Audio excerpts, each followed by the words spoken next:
예, 성도 여러분, 또 복된 새날이 밝았습니다. 밤새 안녕히 주무셨습니까? 또 하나님 앞에 찬양으로 나가며 예배자로 나가겠습니다. 38장, 예전 찬송 없습니다. 38장, 예수 우리 왕이여 함께 찬양됩니다. 38장입니다.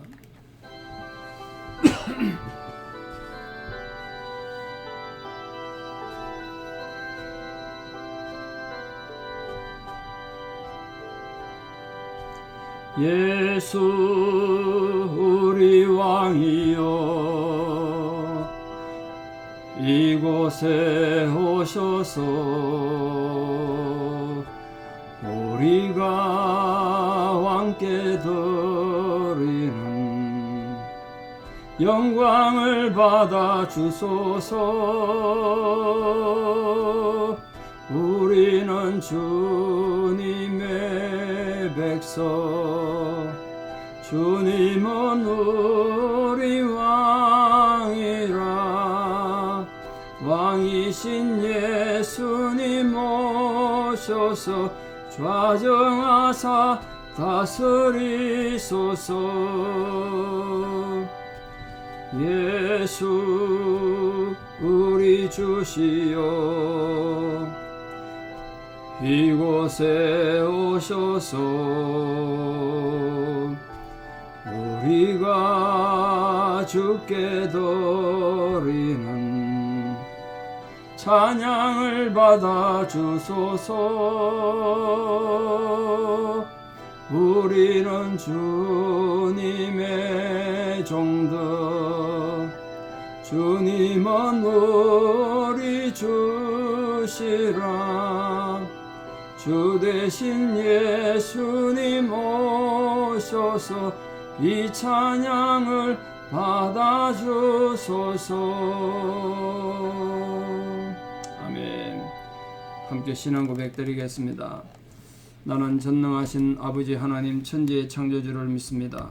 나는 그의 유일하신 아들 우리 주 예수 그리스도를 믿습니다. 그는 성령으로 잉태되어 동정녀 마리아에게서 나시고 본디오 빌라도에게 고난을 받아 십자가에 못 박혀 죽으시고 장사된 지 사흘 만에 죽은 자 가운데서 다시 살아나셨으며 하늘에 오르시어 전능하신 아버지 하나님 우편에 앉아 계시다가 거기로부터 살아있는 자와 죽은 자를 심판하러 오십니다. 나는 성령을 믿으며 거룩한 공교회와 성도의 교제와 죄를 용서받는 것과 몸의 부활과 영생을 믿습니다. 아멘. 2023년 3월 21일 화요일 새벽입니다. 하나님 주신 말씀 로마서 8장 33절에서 35절입니다. 로마서 8장 33절에서 35절입니다. 로마서 8장 33절에서 35절 봉독에 올리겠습니다. 누가 능히 하나님께서 택하신 자들을 고발하리요? 의롭다 하신 이는 하나님이시니 누가 정죄하리요? 죽으실 뿐 아니라 다시 살아나신 이는 그리스도 예수시니 그는 하나님 우편에 계신 자여 우리를 위하여 간구하시는 자시니라. 누가 우리를 그리스도의 사랑에서 끊으리요? 환난이나 공고나 박해나 기근이나 적신이나 위험이나 칼이라. 아멘.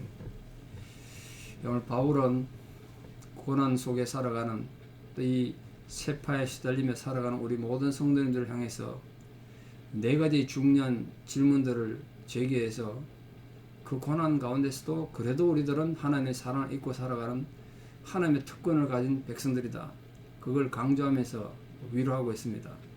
로마서 교인들에게 기독교 교리에 대한 철학적인 또 신학적인 깊이 있는 그런 교훈을 하면서 또 이런 위로의 말씀을 주었던 것이 참 대단하죠. 그래서 오늘 4개의 질문을 통해서 아주 강하게 하나님 우리를 얼마나 사랑하시는지 그렇게 말합니다. 그 4개의 질문, 누가 대적하리요? 누가 고발하리요?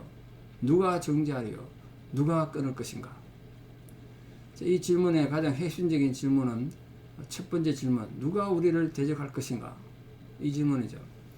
누가 고발하고 정죄하고 끊는다는 나머지 3개 질문들은 누가 우리를 대적할 것인가? 이 질문을 사실 좀 구체적으로 나타낸 성격이 아닌가 싶습니다. 그러니까 우리 성도에 대한 원수의 대적 행위, 그게 사단일 수도 있고 세상일 수도 있고 우리를 괴롭히는 악한 인간이 될 수 있고 여러 가지가 있는데 그 고발한 행위나 정죄하는 행위, 또 그리스도의 사랑에서 끊어낸 행위, 이런 것들이 있다는 거예요, 여러분. 그러니까 놀라지도 말고 두려워하지도 말고 이거 알고 우리가 대비하고 신앙으로 살아가야 될 점 있습니다.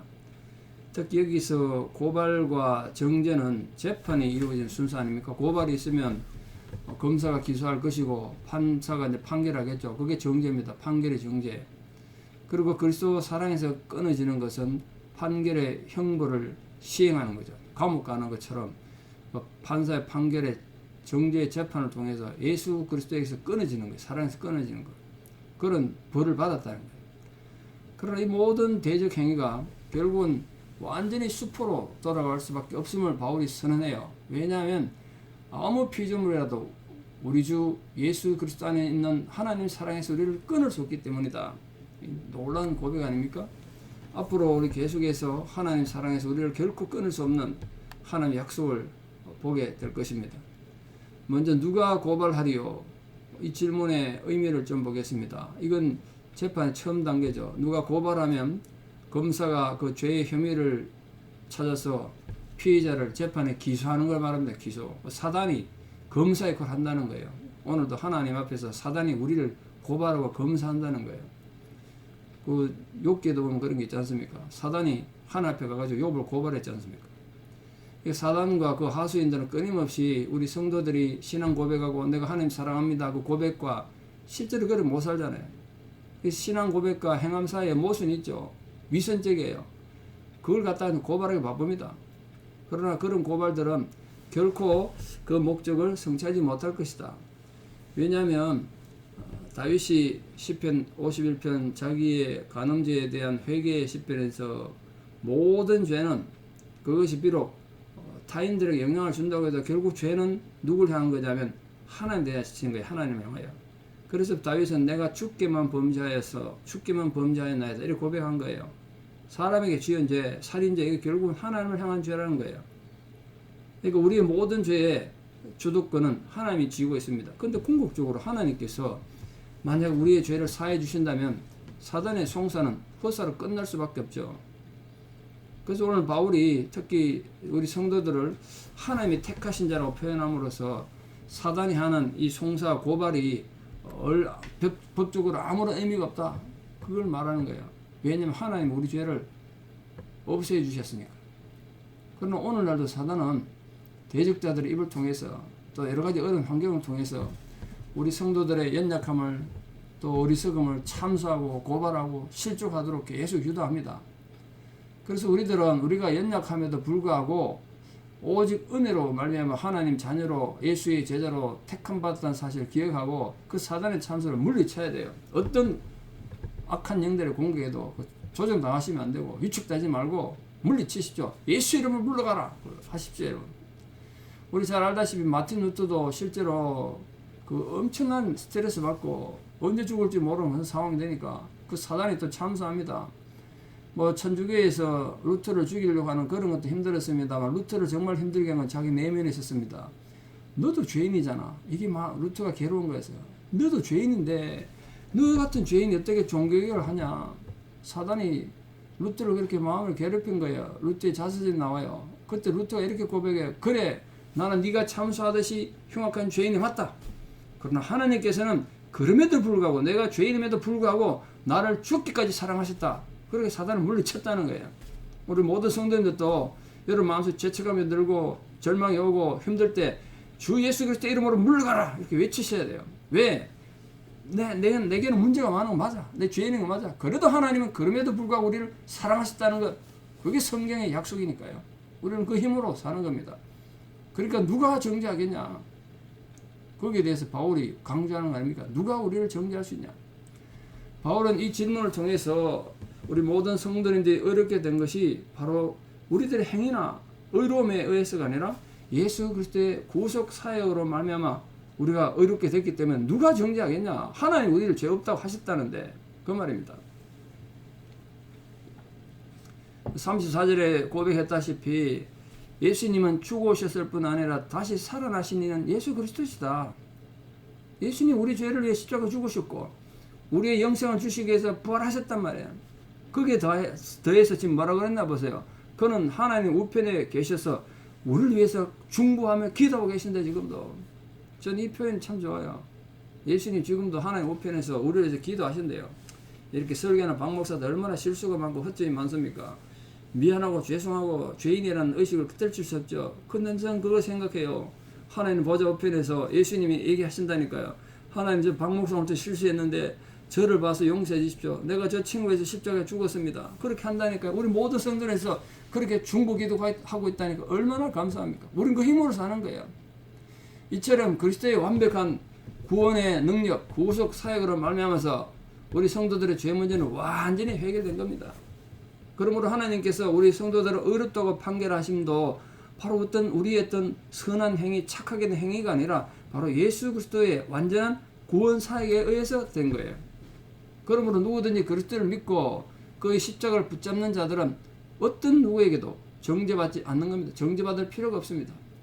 물론 여기서 우리가 정말 좀 조심해야 될 것은 그럼 하나님 우리가 어떤 죄를 지어도 다 용서하시고 정죄받지 않는다고? 그럼 내 인생 마음대로 살아야 되는구나. 죄 짓고 살아야 되는구나. 그렇게 교만해지면 안 되죠. 그러니까 우리는 가능한 한 하나님을 슬프게 하지 않기 위해서 오늘도 십자가 든든히 붙잡고 나가야 되는 겁니다.